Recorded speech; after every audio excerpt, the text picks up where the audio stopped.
Welcome back in here. Beautiful morning to be outside in the Good Day Garden, and it has been a little more crisp every morning out here as we are headed into the fall season, which means we can actually plant some more stuff. That's great news, isn't it? We've got Zach Edwards here from Black Diamond with me today because we're going to plant some cole crops. Yep, cool weather crops. Cool weather crops, cole crops. Now I wanted to mention, give Betty Miller a shout out because last year she came out here onto Good Day and she gave us these seeds and said you can plant these in the fall time. And Betty, I'm sorry I didn't get around to it. We're going to do it this year. Zach's going to help us out. Okay, so you brought some seeds as well. What do you have? I did. So great cool weather crops from the vegetable family would be some Brussels sprouts. Ooh. Get those started even into November. You know, as long as it's not too cold, they'll be ready to harvest. Okay. Same thing with your broccoli. Okay. Doesn't mind the cooler weather. Actually doesn't really thrive in the heat of the summer. So you're either planting these at the one of the first things you put in your vegetable garden at the beginning of the year, or if we get a long enough year here, you know, Northwest Ohio. We usually do in the fall, don't we? We'll do it again. Yeah. Okay. So these, we're starting with seeds here. We are. We're just going to go straight from seeds. You know, there's a little bit of a mixed bag. Sometimes you can find plants like broccoli and Brussels sprouts already started for you, so you're a little bit ahead of the game. But for the most part in the fall, you're going to do a lot of direct sowing of seeds. And they will grow and quickly? Yes. Okay. Yep. So some of these, I followed the instructions just like everybody else should. You know, 2 weeks before your last frost, you can still plant these. Oh, okay. So, or I should say your first frost of the fall. Okay. So hopefully we're at least 2 weeks away from our first frost. I think we're Cooler probably weather, okay. But not necessarily a lot of frost. Okay, so I got you a lot of soil. Let's get started. An easy professional seed starting mix, and I left you the clumps to break up. Oh, okay. You don't want your dirt to be too clumpy. It's gonna make me work here. You want to be loose. You got your gloves, so you like a nice loose soil surface. You don't want any of those big kind of rock-sized clumps in your soil, which happens because that means they're holding moisture. This is a soil mix that holds a lot of nice moisture. And you used a professional planting mix. Is what's in this here? So there's not a whole lot in it, which is perfect for seed starting. There's essentially peat moss, some perlite, a little bit of a wetting agent, again, just to help it hold moisture. Not a whole lot of nutrients. We're not trying to cook these seeds too early. We're literally just want them to get a little wet, a little damp, sprout, and then root into a nice loose soil, which is again why we're breaking up all of these clumps. What we're doing here, we're breaking them up. Just make a nice loose soil surface, and then I'll start opening some seed packs for you. Okay. So we'll use the packages to mark what seeds are going where. Yeah, because what is this again? I don't remember.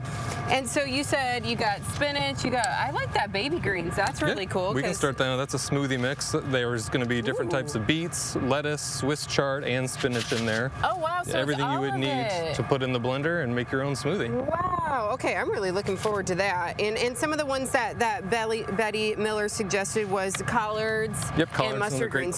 So you know, if you're interested in a lot of your greens, cold crops, a lot of your lettuces, absolutely. Okay. All right. I hope we're good now. We're much better. Okay. And then so these are pretty good sized seeds.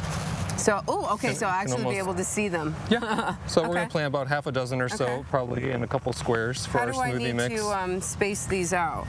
We're just going to try to evenly distribute them, you know, in the corner there. How far down do we need to go? We're just going to press with our finger. You know what I mean? We don't want to bury them too deep because rain and moisture and things like that. Yep, you're perfect. You're literally just going to try to cover them up with the soil. Okay. In a raised cedar box like this, hopefully we don't have to worry about too many critters getting up there and messing with our seeds. You know that we've had all kinds of issues with critters this year, but I think we finally got them out of here. So for the most part, the rest of the garden looks pretty much.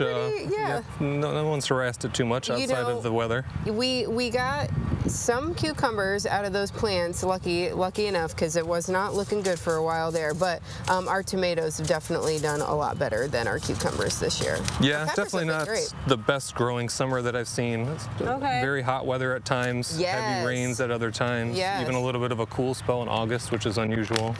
But hopefully we can still get enough good growing weather in the fall for all this stuff to come up. And again, microgreens or baby greens, they're sometimes called. You know, it's meant to be a quick turnaround. They sprout, a little bit of growth within, you know, a month. You're harvesting, throwing them, you know, in your salad mixes. You know, making a smoothie out of this particular mix. Nice. How big do they get? Like, how tall do they get? Not very tall at all. Some of these might only be, you know, less than 2 or 3 inches tall. Okay. So I don't have to wait, you know, until I feel like, okay, yeah, I think they're tall enough now. No, don't need a big head of lettuce or like a big head of cabbage. You're, you know, just enough. You're just really looking for that leafy growth. Okay. All right. I think I'm just about I'm moving real slow here. Sorry. No, you're good. There we go. I'm going to leave that there so remember which one is where. Which one is which? Okay. So we're only going to do a very, very small amount of these Brussels sprouts, and we're probably going to pick out the Brussels sprouts that aren't doing as well once they sprout, and only keep. They sprout. Yeah, because these are not really big squares. They're probably not even a square a foot. And Brussels sprout seeds are pretty small. Oh, they're small. Okay. But I'm just going to have you do. Oh, yeah, we lost a few in there, which is perfect. So that'll be our spot. That'll be. This is where they're going to go. We'll let the seeds decide. So how far apart? You're doing it perfectly. Okay. Just scatter it, just like you're feeding chickens. Like I'm feeding chickens? Yeah, all the chickens we have here at the studio, I'm sure. Well, we've got groundhogs. We had rabbits. We had squirrels, birds, all the things this year. I'll make sure that they all stay put. Yeah. Okay. Throw a few more in there, but we're really even not going to throw all those. And truly, we're going to wait for the best 3 or 4 to start an area like that, and really almost take that down to 1, because Brussels sprouts do grow pretty tall. Okay. What do we want to look for then? Yeah. Strongest, healthiest growth. Okay. And then you're looking for the strongest pup in the litter, essentially. So just keep 1. Eventually, in a spot this size, we could throw some more seeds in another square. Okay. You know, it all depends on your space.